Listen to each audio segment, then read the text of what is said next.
Today I'm with someone who is just 21 and she is the youngest municipal chairperson of India. So she's from Pala, Kottayam district. Let's welcome Diya, Binu, Pulikkakandam. Hi, first of all, congratulations. Thank you. So how you feeling? Very excited, very happy, and this is a huge responsibility and I have so much to do. Yeah, okay. So I have to ask, after you won Ward number Yeah. 15 on December 13, have you ever imagined becoming a chairperson, or was it a sudden surprise or something like that? Well, it wasn't a total surprise because after the results were announced, neither of the parties had clear majorities. So Yeah. there were already talks because our who we'll be with is crucial. So there were talks. So it wasn't a total surprise. Okay. So you completed your bachelor's Yeah. in economics, right? Yeah. So Madras Christian College. Yes. Yeah. So after your teachers or friends got to know you are now Pala's youngest chairperson, what was their reaction? Like how they were feeling? Actually, I saw the social media post from Madras Christian College. Actually, they got to know before I could tell them because it was in the Sun News and it was in the Tamil News. Because it was quite a thing because 3 people went from the same family. The Pulikkakandam trio. And so many teachers reached out and my HOD. I was so happy to hear from all of them. And I have an invite to go for the alumni meeting. Okay. Yeah, but I don't know, we'll see. So you're planning to continue your studies, right? Yeah. Yes. It will be hold. It will be on hold for a while, but I will continue it. It will mostly be distant education. Yeah. So how you're gonna manage like a huge responsibility in one side and like your studies? How you gonna manage both? No, actually, my current focus will be on this because I have this duty given by the people. Yeah. Now I have to be for the people. For them. So right now my focus is purely on that. Everything will be second. Second. This will be my prayer. So after your interview videos and all, we didn't really see your mother. You did not? No, actually she wasn't there in like much spotlight, right? When the results came out, she was there. She was in all the newspaper clippings and all. Oh, too. okay. So I am excited to ask her, what's her reaction?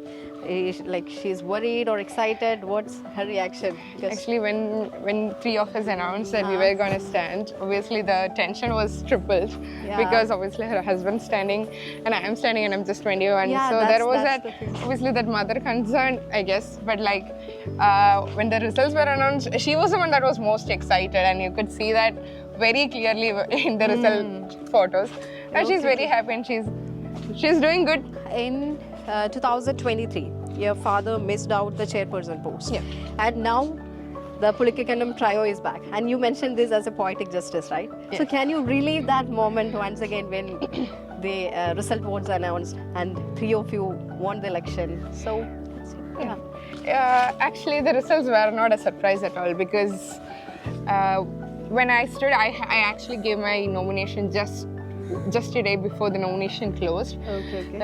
But after we started the campaigning, we were confident that we would win because my dad's been a councillor for 20 years and he knows very well the people and the people knows what he has done for them. Oh, yeah. So we were confident about the win, but like this whole chairperson thing, that has become kind of a poetic justice. Yeah. So what do you think? Age is just a number or?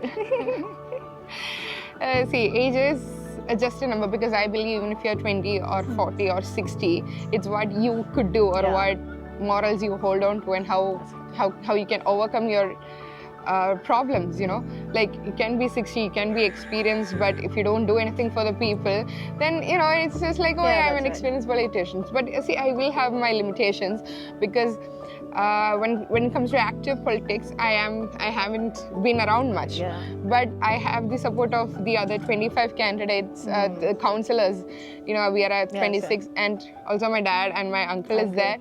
They are very experienced politicians, and also in the other councillors there are few youngsters, but there are also very experienced people who can guide me and even correct me, and even the people in my ward, they can always reach out to me and call me out if I'm doing anything wrong, and we have that intimacy with that people, right?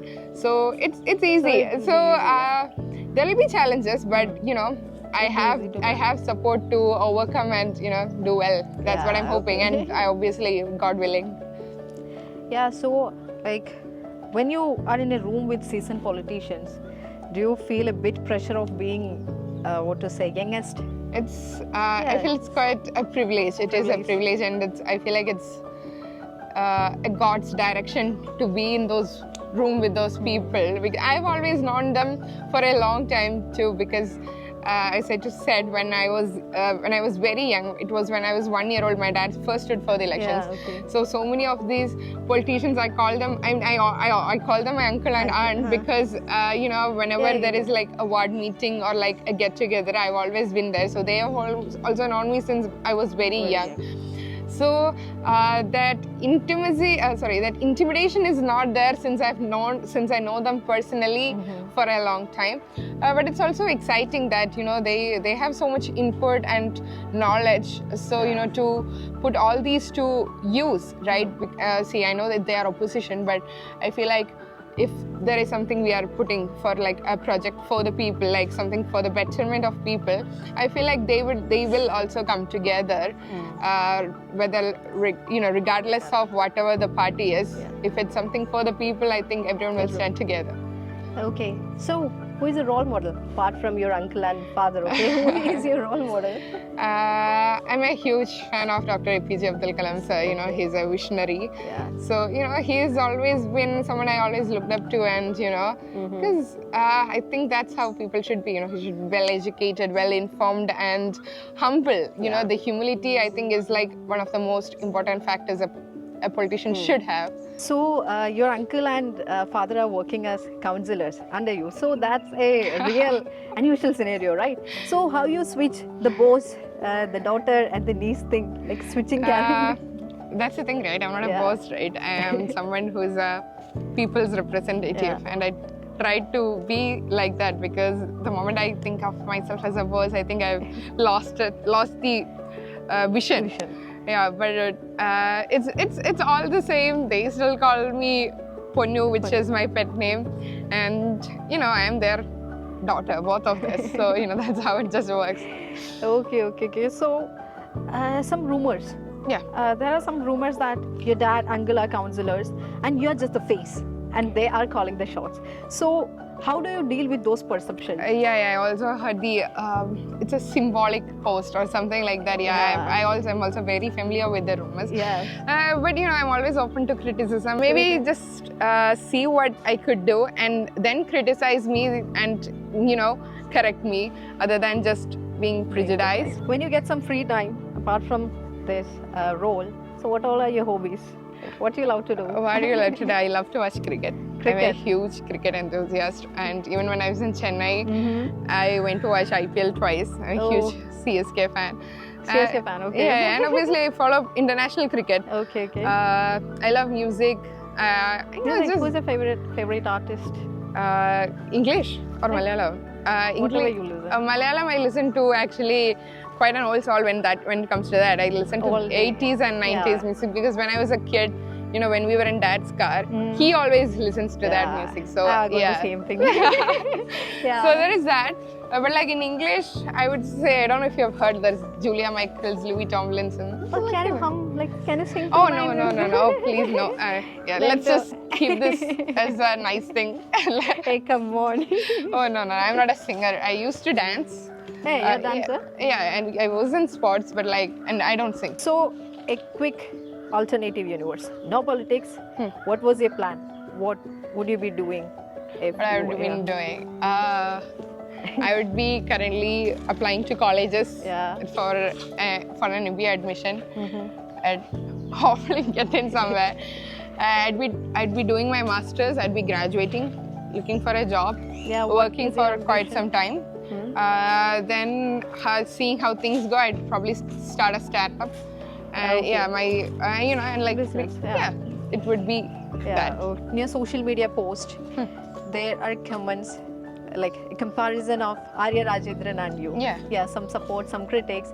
So what is your opinion about her tenure, and what do you want to respond to that comparison between you and Arya I've always been Rajendran? hearing that too. That is another comment that I will address, because because I feel like as an economic, I'll also say it from an economic standpoint. Yeah. See, the thing is, when there is a political failure, there are so many factors to it.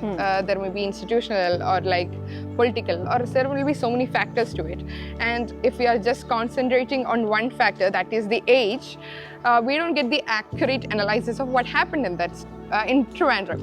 So when there is, I feel like we should be addressing more about the other factors. Obviously, age might or might not be a factor to it, but like as political analysis, you and me, we all look at and study politics. But like I feel like we should study more about what actually happened there, and was it, and it is obviously not just factor that is contributing to the failure, right? So we should be analyzing that, and we should be criticizing that too. And obviously there is that is a valid question people can wonder and should wonder. But then again, as I said earlier, when you make analysis or when you make a prediction with prejudice, that has already become faulty, right? So I will obviously learn. I'll obviously have not just that, and I'll obviously keep a lot of failures and success in my mind. And it's not like just that, right? Like there was the youngest MLA in Kerala who's doing quite well in politics. So we have both sides of it. We cannot take just one example and just generalize it. I don't think it's fair to anyone. But it is like so. So we'll see where. Okay. And I think it's important thing is to be humble and just make sure that you don't lose what you are in for, and just be with the people and just make sure that you are doing things for the people and not just think of yourself as someone who is a boss. I'll say some names and you just tell us what the first thing that pops in your mind, okay? Sure. So first, KM Mani. Legend. Okay, anything more in your opinion or something? Oh, I thought you said one word. No. That can be. Oh, yeah. He's one of the most important politicians in the history of Pala, and he has done so much for the people, and he's someone who everyone looks up to, even if your party is different, he's someone whose wisdom has been, followed by so many people. Rahul Gandhi. Gandhi. Genuine opinions, yeah. Yeah, I think he's very well educated, and I think he has a lot of plans, and someone who has potential and who is willing to do so much for the people. Okay. Pinarayi Vijayan. Then again, he's one of the older politicians and who is one of the more well versed, and I can think of so many Malayalam words, but how do I say it in English? Narendra Modi. I think he's been for past so many years, and I think he has done a transformation for India, I think in a international level, right? I think like he has affiliated to many countries, and like I think he's also doing good. Oh God. Okay. Donald Trump. I don't like him. That Okay. will be my That's a straight honest. answer. That will be my honest answer. But he's a good businessman. I'll give you that. Business, yeah. Yeah, he's a very very good businessman. Economist. But as a politician, I think I'm not considering any other countries, but I think in solely taking America, I think his policies are hurting Americans. So you come from a very politically active family. Your grandfather P.V. Sukumaran Nair was a face of Pala for 40 years, and your father 25 years as a 20 years as a councillor, plus your uncle also 25 years. So growing in a political environment, political household, like did you feel any pressure to get into politics? Absolutely no pressure. I'm actually very familiar to politics, and even like disagreements or fights that happen, or like things that happen in politics, I'm very familiar with it. Like even when ever since I was a child, I used to go for ward meetings or like campaigning, or like when people come to the house to see my dad, I would like write up what they're gonna talk about. And I'm actually very familiar with politics. So it's So not you were active since your childhood, like I think it's also a daughter duties. Okay. It's not anything new for me. But there was no pressure. Like when I got this opportunity, my dad was like, you have to really think about it and give me an answer, because this is something you're gonna be doing for the next 5 years if you are gonna win. So it's there, you cannot have a regret. Like any decision you take, it's something that should be regret free. That's the only advice that he gave me when I when he gave me this opportunity. So that's how I went into it. Active politics, yes. So let's wind up here. Wishing you all the very best ahead. Okay. Thank you so much. It's been a pleasure talking to you. Okay. Thank you.